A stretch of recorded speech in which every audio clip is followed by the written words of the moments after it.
Feliz tarde, continuamos con nuestra tercera ponencia. En esta oportunidad le corresponde a la profesora Luisa Mendoza. La profesora Luisa es abogado, especialista en Derecho Procesal Comparado, magíster en Educación Superior, mención Docencia Universitaria, formación en Docencia Policial y docencia en Seguridad Ciudadana y Servicio Penitenciario. Se ha desempeñado como funcionario policial, abogado litigante y docente policial y criminalística por más de 20 años. Sin más preámbulo, le damos la bienvenida a la profesora Luisa Mendoza con el tema Criminalística en la actualidad. Recuerden formular sus preguntas. De igual manera, las preguntas que quedaron en el aire anterior del profesor Pedro Montoya se las estarán respondiendo en breve. Continuamos con la profesora Luisa Mendoza.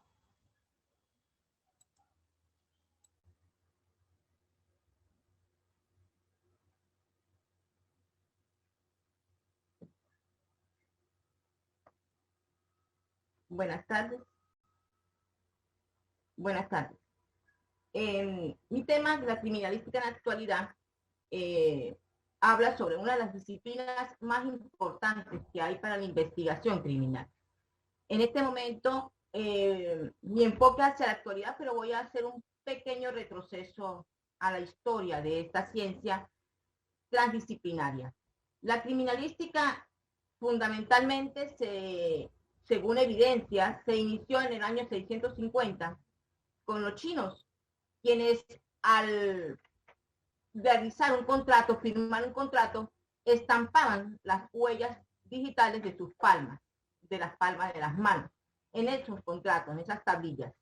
De aquí inicia la criminalística, más que todo no como ciencia, sino inicia como un arte, un oficio, una forma de probar, pero según el arte oficio de la persona que designaba, que buscaba esa prueba.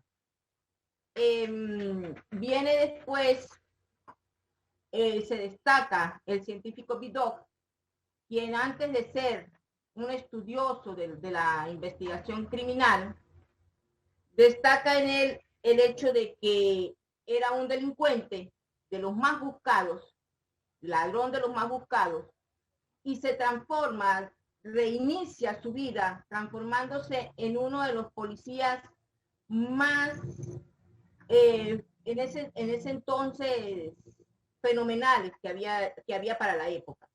Y es a él a quien se le debe el hecho de que es a él al que se le debe el hecho de que se registra por primera vez el moldeado de una huella de calzado en una escena de crimen. Luego tenemos a Bertillon, quien era un fantástico investigador penal, abogado, y trae también a sus estudios, a la criminalística, un estudio exhaustivo sobre el descubrir a un criminal a través de las huellas digitales. Y viene y nace, aunque nace en Checoslovaquia, viene hacia Sudamérica el investigador Busetti, quien se destaca por crear un registro de huellas digitales para reconocer a un criminal que ha entrado a una escena con solamente aplicando cuatro esquelas. Y Busetti trae esto a Sudamérica, se inicia en Sudamérica esta forma de investigar. Pero o sea, lo que hay que destacar es que aún se aplican ciertas ciencias, cierta arte, ciertos oficios que unifican criterios hacia la criminalística. Viene luego Lombroso, Ferri y Alongi, quienes son los que plantean la creación por primera vez de la policía criminalística, y traen ellos ciertos conceptos, más que todo fundamentados en el tipo criminal, en el estudio del delincuente, a través de sus medidas, la circunferencia de su cabeza, el largo de su fémur, que supuestamente genéticamente los induce a ser criminales. Posteriormente, nace ya para el año de 1923 la criminalística como tal, con el investigador Hans Gross, quien se considera como el padre de la criminalística, y quien es en verdad quien le da el carácter de ciencia, de investigación a la criminalística. Ya hecha esta especie de evolución histórica de la criminalidad, de la criminalística, hay que dejar claro que la criminalística se presenta en un primer momento como una serie de técnicas y métodos de diversas artes, oficios, que no son nada homogéneos. Cada quien presenta se puede decir, presenta un modelo, un sistema, y de ese sistema entonces se toma lo que se pretende tomar para el momento de la investigación. Pero los conocimientos son aplicados para comprobar una hipótesis supuestamente criminal, pero sin conocimiento empírico, sin investigación empírica. No se sistematizan ni se unifican los criterios, todo es a nivel objetivo. Nos vamos a basar solamente en meros hechos que se están dando en este momento. Después viene la labor del criminalista. ¿Cómo se va a hacer esa labor? ¿Cómo va a unificar? ¿Cómo se va a ubicar él dentro de este contexto del crimen organizado? No es un secreto para nadie, lo han venido diciendo ya los dos expositores anteriores, que el fenómeno criminal ha evolucionado. Conforme ha evolucionado también en el mundo la forma de la policía investigar. Entonces, la criminología se enfoca más que todo en cómo este tipo criminal en el delincuente como un fenómeno social. O sea, ¿quién puede ser ese delincuente? ¿Por qué delinque? ¿Y por qué está dirigido hacia esa vida? Mientras que el criminalista se enfoca en investigar por qué ese delincuente cometió el delito. ¿Cómo puedo probar que lo cometió?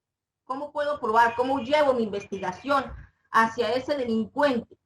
¿Cómo pruebo yo que el delito se cometió y que él fue quien lo cometió? Entonces viene una serie de concepciones, evolución, una serie de cuestiones que se dan dentro de la policía.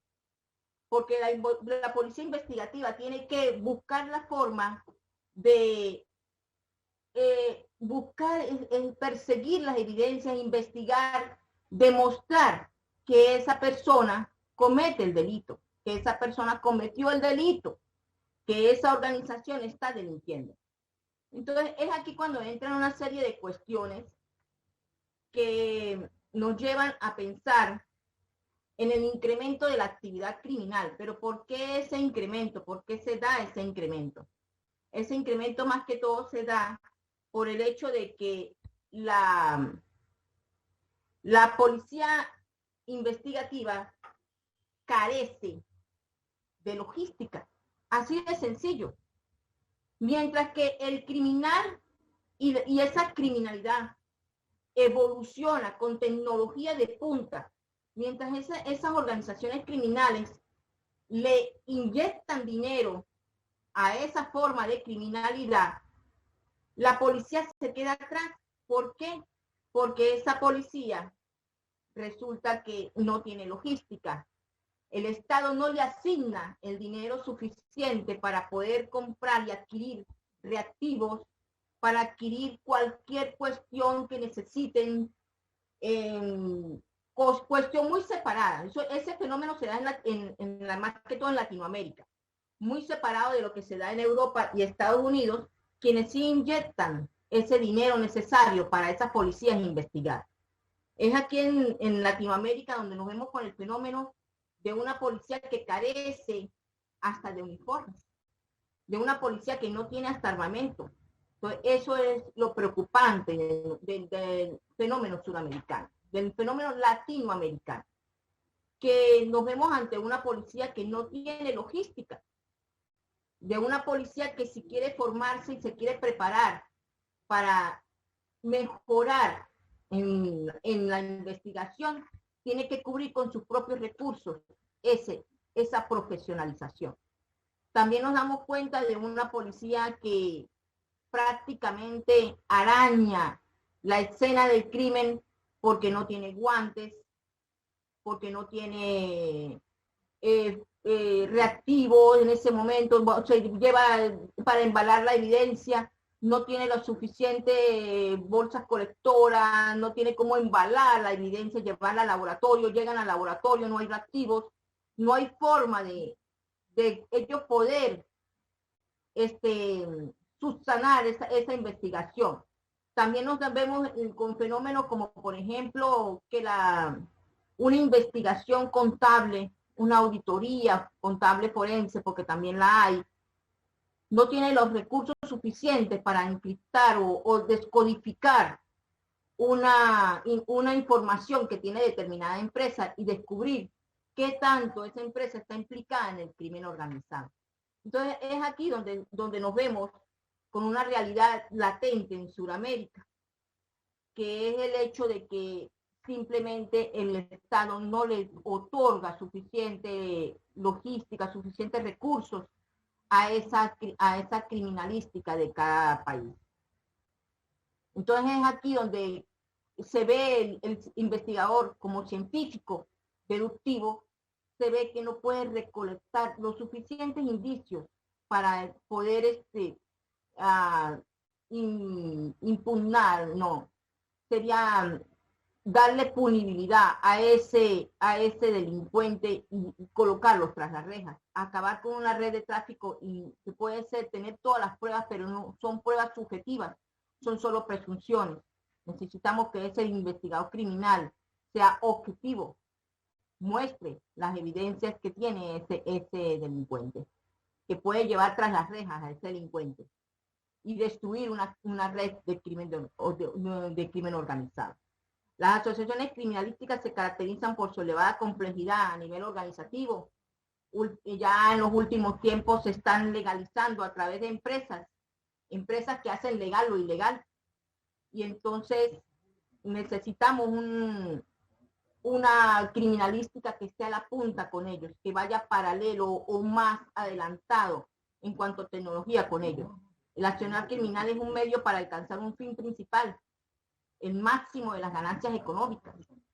Y tenemos que tener claro un concepto, que es el hecho de que en los últimos tiempos, a través de programas televisivos, a través de noticias y otros medios comunicativos, nos damos cuenta que se ensalza al delincuente organizacional como el benefactor de ciertas comunidades. Un fenómeno que se da más que todo en Colombia. Y vuelvo a traer el ejemplo de uno de mis compañeros, que fue Pablo Escobar. Pablo Escobar trajo a Colombia una seguridad social que él le daba a su pueblo, a su comunidad, le otorgaba los beneficios que ellos le pidieran. Si necesitaban ayuda, se las otorgaba, invertía en su comunidad. Y eso para los niños era un ejemplo. Y lo ven en las series televisivas, como la misma programa sobre la historia de Pablo Escobar, la misma está Sin Seno No Hay Paraíso. Son programas que han ensalzado la criminalidad. O sea, si yo me entro al mundo del crimen organizado, voy a tener dinero. Y eso es el fenómeno que está afectando a muchos niños y jóvenes dentro de una comunidad. Porque cuando le preguntas a un niño qué quiere ser, ellos le van a decir a usted, así sencillamente, quiero ser mafioso, quiero ser narco, porque el narco tiene dinero. O la niña, la mujer del narco tiene dinero. Y eso se debe a los medios de comunicación, a esa función mediática que se está dando dentro de, más que todo, de los programas y las series colombianas, que son las que más se aferran a esa estructura. Entonces, vemos una serie de empresas que con la criminalidad que hacen legal lo ilegal, unas empresas que trabajan con modelaje, actuación, unas empresas que trabajan con ¿por qué no decirlo?, con alimentos. Entonces, esas empresas y se le muestran al público, a la sociedad, una imagen, y esa imagen la venden y le da la legalidad que ellos necesitan para mover ese dinero, para mover el dinero internacionalmente y de una manera legal. Y es aquí cuando entra la criminalística, el trabajo de inteligencia. Es aquí donde el criminalístico se ve en la obligación de hacer un trabajo exhaustivo, objetivo, buscando todas las pruebas que pueda en contra de esa realidad, de ese crimen organizado, de esa empresa que necesita destruir, que necesita cerrar con el fin de acabar y por lo menos desmembrar una parte de esa organización. Y el trabajo de inteligencia se hace a través del, vamos a decirlo así, del encubrimiento, de entrar ese policía, de infiltrar un policía dentro de la organización, pero aquí entran muchas cosas, muchas circunstancias en juego, porque todo va a depender de que ese policía no sea descubierto y corra su vida corra peligro. Entonces aquí la criminalística, cuando apoya la investigación criminal, cuando apoya la investigación, entonces busca y suministra una información objetiva, necesita encontrar la verdad y para encontrar esa verdad necesita demostrar, necesita encontrar las pruebas. Por eso es objetiva, porque van a entregar pruebas fehacientes, pruebas indiscutibles del delito cometido. Y cuando esto se da, se destruyen esos grupos organizados, y se captura a los indiciados. Pero cuando la criminalística no apoya la investigación, entonces se suministra información subjetiva, una información subjetiva que solamente puede ser capciosa, que no puede dar fehacientemente lo que se necesita, y entonces se crea impunidad en la cuestión. Entonces, ¿qué es lo que pasa?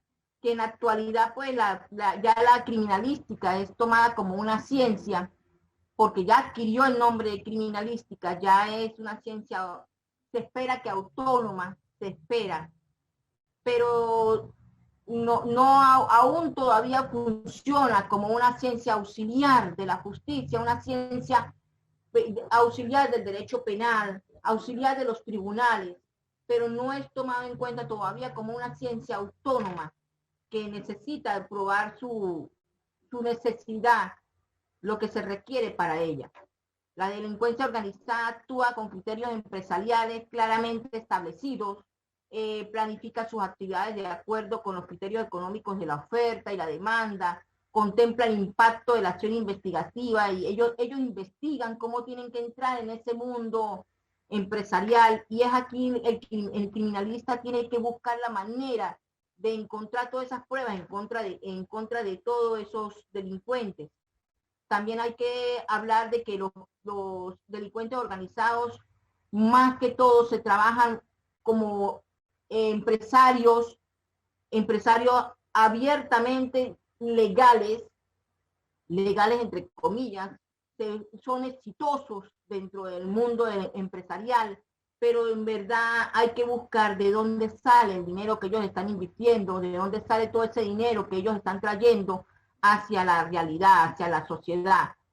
Asimismo, la corrupción, que es la principal bandera del crimen organizado, es la mayor fuente de riqueza de estas empresas ilegales, porque ellos afectan con su corrupción, con sus sobornos, afectan más que todo las actividades administrativas, sobre todo cuando van a licitar, en una realidad, ante un contexto del Estado. El Estado últimamente se ha abocado más que todo es combatir al crimen organizado a través de la militarización. Pero tenemos que tener en cuenta también que los militares no están formados para combatir el crimen organizado, no están formados para investigar una escena y para investigar, realizar investigaciones e indagaciones que comprueben un hecho delictivo. Tenemos que tener en cuenta que el militar lo que busca, lo que está formado dentro de su ser es defender la soberanía de una nación. Ellos son seguridad nacional, mas no son seguridad ciudadana. El criminalista sí está formado para ello. El criminalista necesita la oportunidad y el Estado se enfrasca en plantear políticas militares, y es aquí cuando se ve las numerosas denuncias que se dan con respecto a la violación de derechos humanos, porque ese militar no está educado ni está formado para tratar con la comunidad, ni para tratar contra ni investigar. No, si ellos tratan y tienen su forma de actuar, pero ellos no tienen la facultad, la formación para ellos investigar un hecho criminal. Cuando la criminalística adquiere ese carácter científico, entonces va a formar, a darle una investigación, a cumplir con pautas y un método empírico para ellos poder mostrar las evidencias de lo que se está estudiando, de lo que se está analizando, de lo que se está indagando. Asimismo, cuando ellos investigan, se unifican criterios. El criminalista debe unificar criterios y debe trabajar transdisciplinariamente. Él debe utilizar otras disciplinas para ellos llegar a su fin. Les estoy diciendo, el crimen organizado monta empresas y ellos deben buscar la forma de crear una contaduría forense, una contaduría que lleve a lograr las pruebas necesarias para refutar todas esas empresas ilegales a nivel latinoamericano. El método deductivo utilizado por el criminalista lleva de lo general, lleva de lo particular a lo general. Él debe investigar, encontrar la prueba para ellos poder desmembrar todos estos grupos organizados. Hay algo que se debe evitar también, más que todos los estados deben evitarlo, y es el hecho de que al formar profesionales con capacidad y calidad, y colocar en manos de esos profesionales la investigación criminal, se debe evitar la militarización. Esta militarización y esta formación de militares y de personales profesionales con capacidad y calidad en la criminalística, se debe enfocar más que todo en un pago justo. Si yo tengo un funcionario que cobra lo justo, que cobra bien, es un funcionario incorruptible, y yo necesito como Estado tener a mi favor funcionarios incorruptibles. Si yo tengo un militar formado y capacitado con estrategias militares que no le pago bien, es un militar que probablemente se me va a ir a engrosar las filas del crimen organizado. Si yo tengo un profesional policial que por lo general, no estoy hablando de todos, por lo general no busca, se conforma con una formación de secundaria, una formación media que no lo capacita profesionalmente a nivel universitario, es un funcionario que no se preocupa por profesionalizarse, por consiguiente voy a tener un profesional que si está mal pagado se me va a ir también a engrosar filas del crimen organizado. Y cuando yo tengo un funcionario militar o policial que engrosa las filas del crimen organizado, entonces le estoy dando a ese crimen organizado una fuerza con respecto a personas con capacidad de manejar armamento, manejar estrategias que me pueden dar fortaleza a esa parte ilegal. También hay necesidad de describir aquí también la parte de los abogados, porque vamos a ser claros también que el crimen organizado se rodea de los mejores abogados, de los mejores jurisconsultos a nivel nacional e internacional, con la mejor capacidad profesional para defender sus intereses. Ante un testaferro, ante una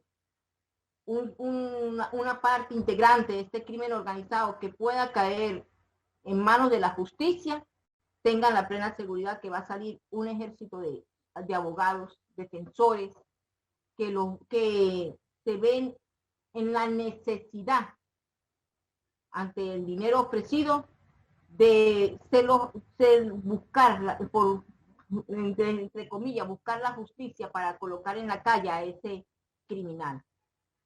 Entonces, hay que, en este momento actual, sobre el fenómeno delincuencial, colocar que en el presente esta actividad organizada tiene repercusiones a nivel mundial, y esa tecnología y ese dinero que le inyectan a toda la formación y organización de esa empresa criminal le está dando una fuerza increíble, que es lo que debe tomar en cuenta el Estado. El Estado está en una de las épocas más violentas que hay a raíz del narcotráfico y los carteles de la droga que están actualmente, no solamente en Colombia, en Venezuela, Perú, y vamos a decirlo así, Chile. Estamos viendo ya cómo la droga, cómo el narco se va infiltrando dentro de ellos, pero es el dinero inyectado por ellos. Entonces se hace necesario adecuar la investigación judicial a los retos actuales que hay, a ese dinero, inyectarle dinero al sistema acusatorio, a especializar a nuestros profesionales, no solamente policiales, también los judiciales, en crimen organizado. La debilidad en las leyes hay que subsanarla. Hay debilidad en las leyes a nivel suramericano, a nivel latinoamericano. Tenemos los países dentro de este ámbito geográfico, tenemos los países con más criminalidad, con más peligrosos y violentos, sin ser países que tienen guerra, sin estarnos encontrando en el ámbito de la guerra. Tenemos a los países más peligrosos y no es un secreto para nadie que uno de ellos es Colombia. Y necesitamos subsanar, inyectarle. El Estado debe formar funcionarios policiales capacitados para investigar, para subsanar y llegar a una escena y lograr conseguir las pruebas fehacientes para colocar a todos estos criminales tras las rejas.